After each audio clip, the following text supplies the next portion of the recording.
palm dates, and look at all the greenery farming that you see around here. You are getting closer and closer now to the saltiest place on earth.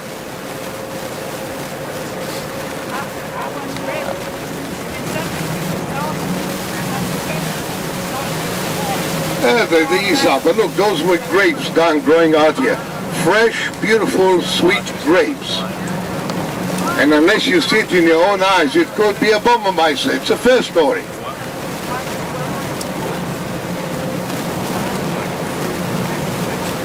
It looks like a lake. It's not. It's plastic. It's growing tomatoes and strawberries under those plastic in the saltiest place in the world. By the way, we can sell the world salt for another 10,000 years. The only problem is that the world consume less salt all the time. So if somebody will find a client that can buy sand and rocks and salt from Israel, we'll thank you very much. We have a lot of that. But the idea is that that is the borderline. Right there, that little army camp behind that building is the borderline between Israel and Jordan. And there is a theoretical line that cut the Dead Sea in the middle. Welcome to the lowest place on earth, the Dead Sea, 1,300 feet below sea level. To your left, that is a ex-Jordanian army camp. That army camp was built instead of the Israeli potash factory that was here previous to 1948. We don't use it anymore. It's all abandoned. We built a new kibbutz down here called Kalya. They are the ones that do the farming around here, and they had the water area where they have farming. So we formed the kibbutz ahead of you to the right, kibbutz Kalya, right there. You know that the Hebrew language didn't change for the last 2,100 years. The same Hebrew letters, the only language in the world. Not only that it's hot here in the summer, it's also hot at night. It's not in a regular desert that it gets cold at night and hot during the day.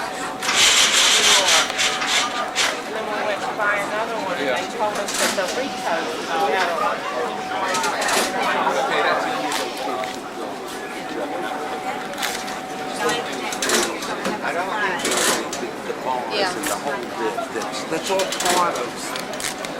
Maybe he ran back to the bus. No, I saw it.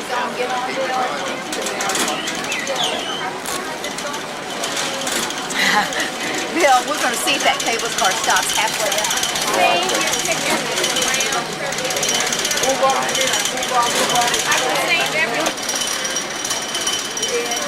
Ellen, where'd you get that?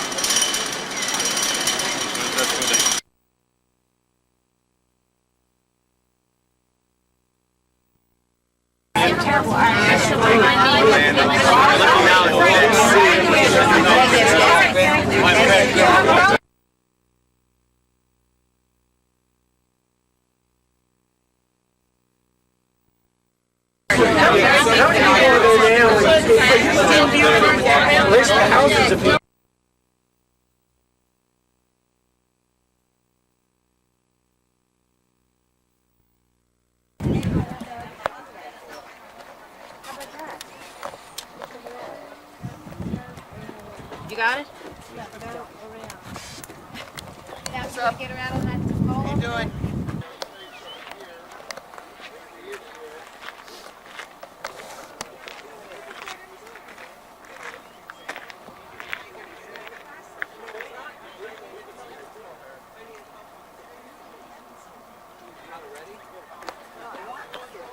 I'm going to get a book of this, so we'll have to reference the book, this whole deal. Why we're learning so much in history, and we emphasize about it, because a certain act done over here that nowhere in the world whatever were done for the continuation of Jewish heritage or for freedom of Judaism. Masada has 3 periods on it and started to excavate the place. We dreamed to do it for years and years.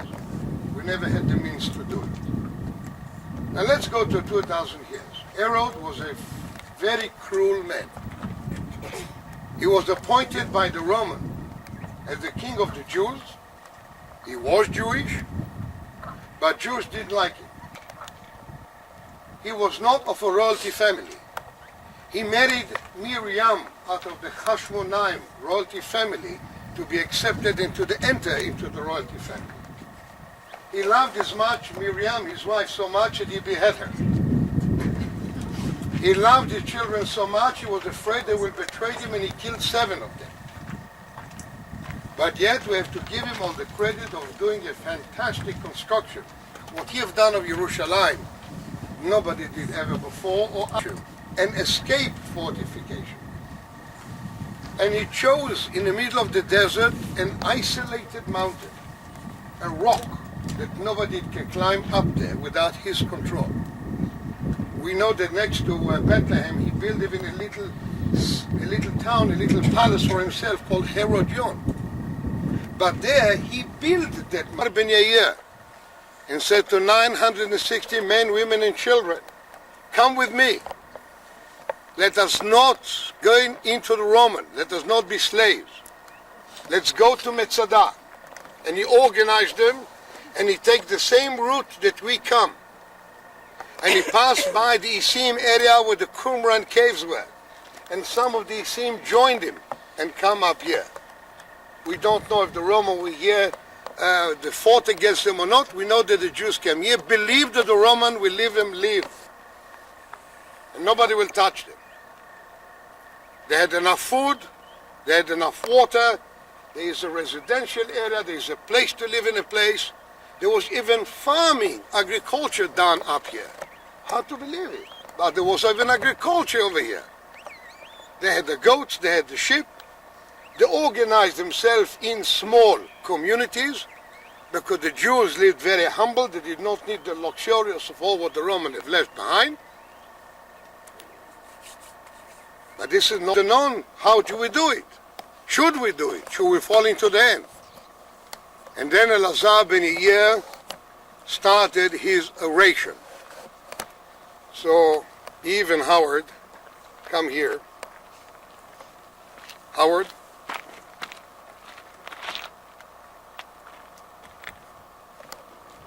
Before seeing the sacred city utterly destroyed by enemy hands, the holy sanctuary so impiously uprooted. But since an honorable ambition deluded us into thinking that perhaps we should succeed in avenging her of her enemies, and now all hope has fled, abandoning us to our fate, let us at once choose death with honor, and do the kindest thing we can for ourselves, our wives and children, while it is still possible to show ourselves any kindness. After all, we were born to die, we and those we brought into this world. This even the luckiest must face. But outrage, slavery, and the sight of our wives led away to shame with our children. These are not evils to which man is subject by the laws of nature. Men undergo them through their own cowardice if they have a chance to forestall them by death, and will not take it. We are very proud of our courage, so we revolted from Rome.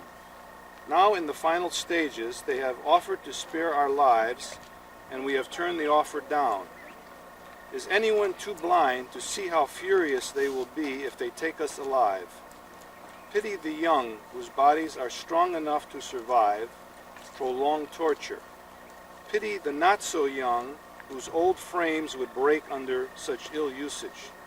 A man will see his wife violently carried off. He will hear the voice of his child crying, "Daddy," when his own hands are fettered. Come, while our hands are free and can hold a sword, let them do a noble service. Let us die unenslaved by our enemies and leave this world as free men in company with our wives and children. And in the jar inside, they're going to put the small pieces of jars of names of head of families. And every head of a family put his hand inside and take a piece of jar, and this is the family he kills. And only the last one will commit a suicide. It's a very difficult decision.